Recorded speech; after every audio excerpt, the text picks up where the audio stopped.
জব্বলপুর থেকে ইন্দোর এসে পৌঁছলাম। ট্রেন রাইট টাইমেই ছিল এবং খুব ভালো ট্রেন এটা, মানে এটা হচ্ছে আপনার সুপারফাস্ট এক্সপ্রেস নাইট সার্ভিসের, খুব ভালো ট্রেন। আমাদের গাড়ি এসে গেছে, এখান থেকে আমরা গেস্ট হাউস যাবো, সেখান থেকে আজকে সারাদিনের প্ল্যান আছে। চলো তাহলে গেস্ট হাউসে গিয়ে তোমাদের সাথে আমার দেখা হচ্ছে।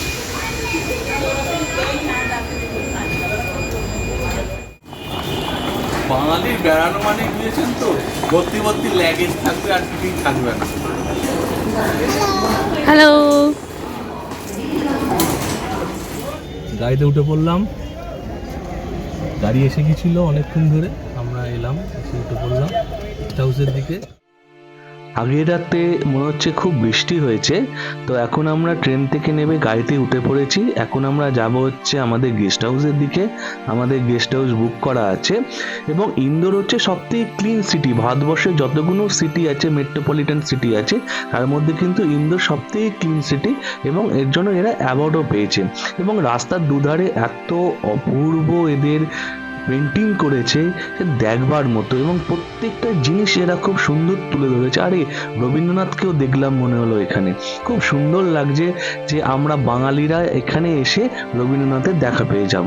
তো বন্ধুরা চলো তাহলে তোমরা আমাদের সাথে গেস্ট হাউসে যাই, ওখান থেকে আমাদের পরবর্তী গন্তব্যের দিকে আমরা কিন্তু বেরিয়ে যাব। বাহ, কি সুন্দর দেখুন, আলপনাও করেছে ছত্রপতি শিবাজী মহারাজ, ছত্রপতি সম্ভাজি মহারাজ, সবার এখানে অপূর্ব পেন্টিং এরা করেছে। এত অপূর্ব লাগছে না, কি বলবো, মানে দেখে পুরো মোহিত হয়ে গেলাম। মানে ভাষায় প্রকাশ করা যাবে না ইন্দোর সিটিটার জন্য। তো আমরা এসে যাচ্ছি, আমরা চলে যাচ্ছি আমাদের গেস্ট হাউসের দিকে। তো গেস্ট হাউস মনে হচ্ছে এসেও গেছে।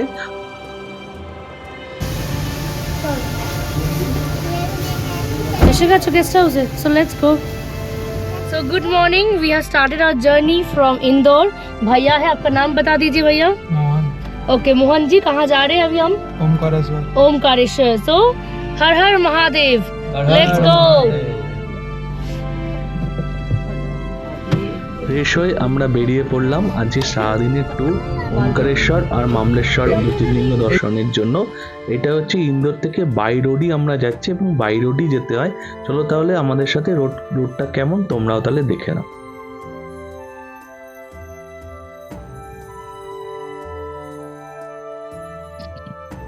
ইন্দোর থেকে ওমকারেশ্বরের ডিস্টেন্স হচ্ছে 80 কিলোমিটার।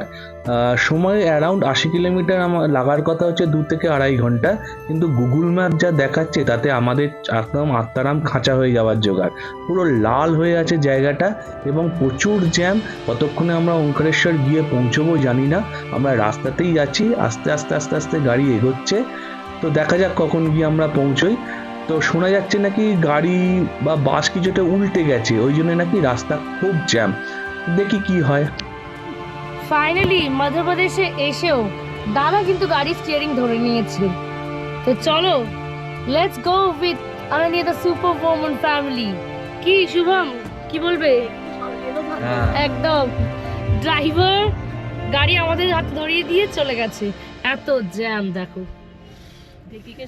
বলছে আপনারা গাড়িটা চালিয়ে আসুন, আমি আগে আছি, রাস্তা ক্লিয়ার করছি। আমাদের একটা প্রবাদ আছে না, যে ঢেকি স্বর্গে গেলেও ধান ভাঙে, ওই জন্য দেখুন হাতে স্টিয়ারিং ধরে নিয়েছে। আমরা এখন বেওরঘাটির ওপর দিয়ে যাচ্ছি। এখানে কিন্তু পাহাড়ে উল্টো পোড়ান, মানে যে দিক দিয়ে অ্যাকচুয়াল গাড়িটা যাওয়ার কথা তার উল্টো দিক দিয়ে যায়, এবং যে ওই দিক থেকে যখন ডাউনের দিক দিয়ে আসে তখন কিন্তু সেটা উল্টো দিক দিয়ে আসে।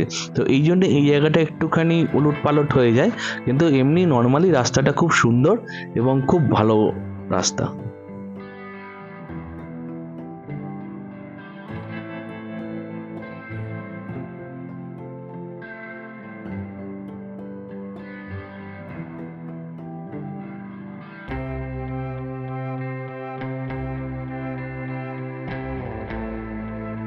এক কিলোমিটারের মতো রাস্তা ওরকম চললো, তারপরে কিন্তু আবার রাইট ডিরেকশনে ফিরে এলো।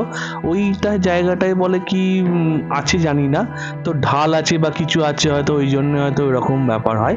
তো আবার নর্মালি যেমন রাস্তা দিয়ে গাড়ি চলে ওই ডান দিক বাঁ দিক সেরকম ভাবেই চলতে থাকলো।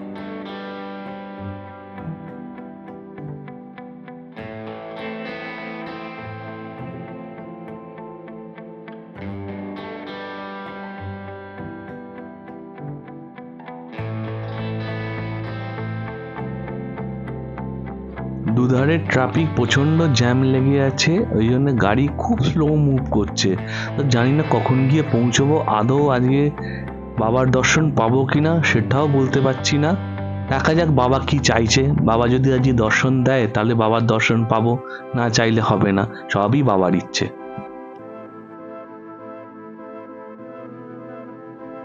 ধীরে ধীরে জ্যামটাও কাটতে লাগলো, আমরাও এগোতে লাগলাম। আমরা এগিয়ে মনে হচ্ছে আজকে দর্শন পেয়ে যাব। তো মাঝে মাঝে বাবা একটু আমাদের পরীক্ষা নেয়, আর কিছুই নয়। তো যদি বাবার পরীক্ষায় সফল হই তাহলে বাবার দর্শন পাবো, যদি বাবার পরীক্ষায় সফল না হই তাহলে বাবার দর্শন পাবো না। তাহলে চলো দেখা যাক বাবা কি চাইছে।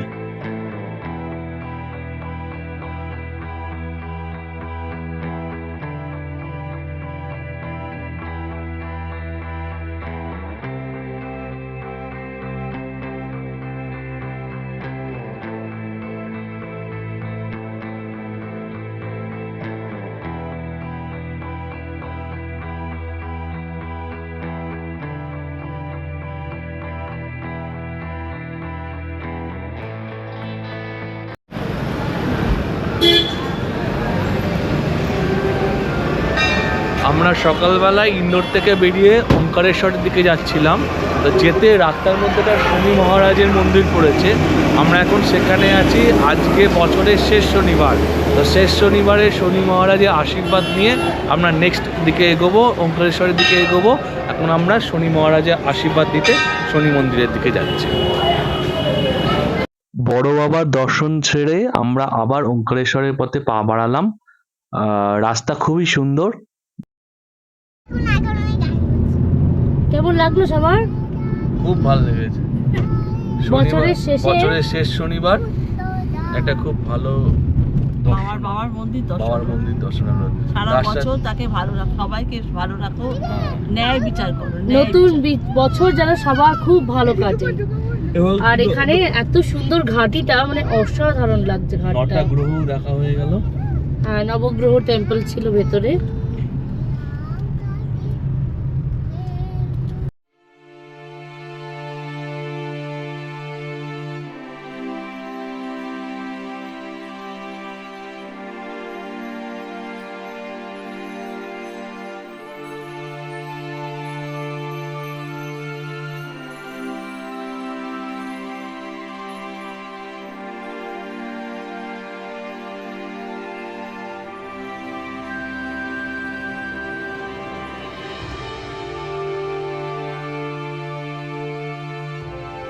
অবশেষে আমরা ওঙ্কারেশ্বর মন্দিরে প্রবেশ করলাম। ওঙ্কারেশ্বর মন্দির করিডোর দিয়ে আমরা এখন হেঁটে যাচ্ছি মন্দিরের দিকে, মেন মন্দিরের দিকে। নর্মদা নদীর এক পারে হচ্ছে ওঙ্কারেশ্বর, আর এক পারে হচ্ছে মামলেশ্বর। আগে নৌকো করে পারাপার হতো, কিন্তু এখন নদীর ওপর ব্রিজ হয়ে যাওয়াতে ব্রিজ করেই এখন পারাপার হয়। তো আমরা এখন ব্রিজের দিকেই যাচ্ছি এবং মামলেশ্বর দেখে আমরা যাব হচ্ছে ওঙ্কারেশ্বর দর্শন করতে। যদি আমাদের ছবি তুলতে দেয় তাহলে আমরা নিশ্চয়ই আপনাদের দেখাবো, আর যদি তুলতে না দেয় তাহলে আর দেখাতে পারবো না।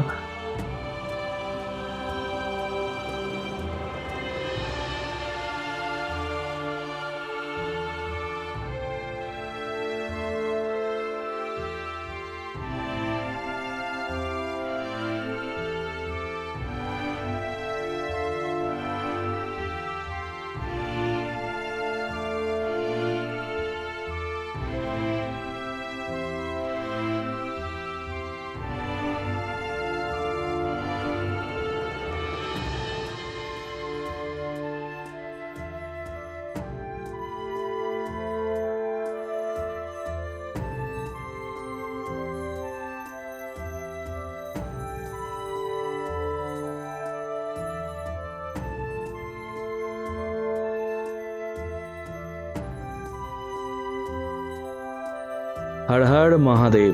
অবশেষে দেখা মিলল দ্বাদশ জ্যোতির্লিঙ্গের এক অন্যতম জ্যোতির্লিঙ্গ ওঙ্কারেশ্বরের। আমরা এখন আছি মামলেশ্বরের দিকে।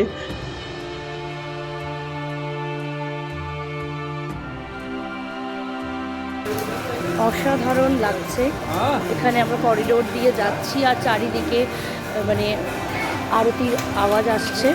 নিচে নর্মদা নদী, তার পাশে রয়েছে মামলেশ্বর আর ওঙ্কারেশ্বর। তো ইটস আ ডিভাইন ফিলিং। একদিকে ওঙ্কারেশ্বর, একদিকে মামলেশ্বর। চলুন আমাদের সাথে ঘুরে বেড়ান।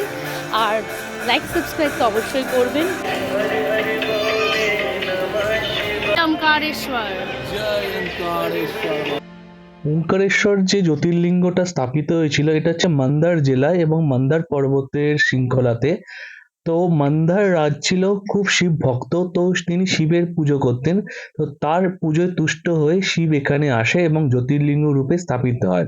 আর একটা জিনিস, এই যে ওপরে দেখুন ব্রিজটা কি সুন্দর লাগছে, এটা হচ্ছে ড্যাম, নর্মদা নদীর উপর এটা হচ্ছে ড্যাম।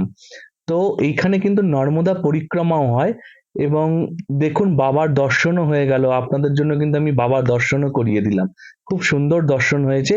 দর্শন করতে করতে অনেক রাত হয়ে গেল, এখন আমরা ইন্দোরের দিকে ফিরে যাচ্ছি। আপনাদের কিন্তু এখানেও থাকার অনেক ব্যবস্থা আছে। জয় শিব শম্ভু। সামনে ওমকারেশ্বর মন্দির, আমরা দর্শন করে এইমাত্র বেরোলাম। খুব ভালো আমাদের দর্শন হয়েছে, কিন্তু যেহেতু মন্দিরের ভেতর ক্যামেরা বা মোবাইল নিয়ে যাওয়া অ্যালাউ নয়, ওই জন্য আমরা ক্যামেরা বা মোবাইল নিয়ে যেতে পারিনি, আপনাদের দেখাতে পারিনি। প্রচণ্ড ভিড় ছিল, ওই জন্য আমরা ফটো তুলতে পারিনি। কিন্তু আমরা বাইরে থেকে এসে আমরা মন্দিরটা আপনাদের একবার দেখিয়ে দিলাম। তো আমরা যখন ত্রম্বকেশ্বর বা গ্রীষ্মেশ্বর গিয়েছিলাম, তখন নিজেদের মনে একটা প্ল্যান করেছিলাম বা একটা শপথ নিয়েছিলাম যে তাহলে এবার আমরা আরও বাদবাকি দুটো জ্যোতির্লিঙ্গ ওমকারেশ্বর আর মহাকালেশ্বর দর্শন করব। তো আমাদের মহাকালেশ্বর দর্শন নেক্সট করব, আগে আমরা ওমকারেশ্বর দর্শন করে নিলাম, মমলেশ্বর দর্শন করে নিলাম। হর হর মহাদেব। ইন্দোরের পর্ব নিয়ে খুব শীঘ্রই আবার আসছি।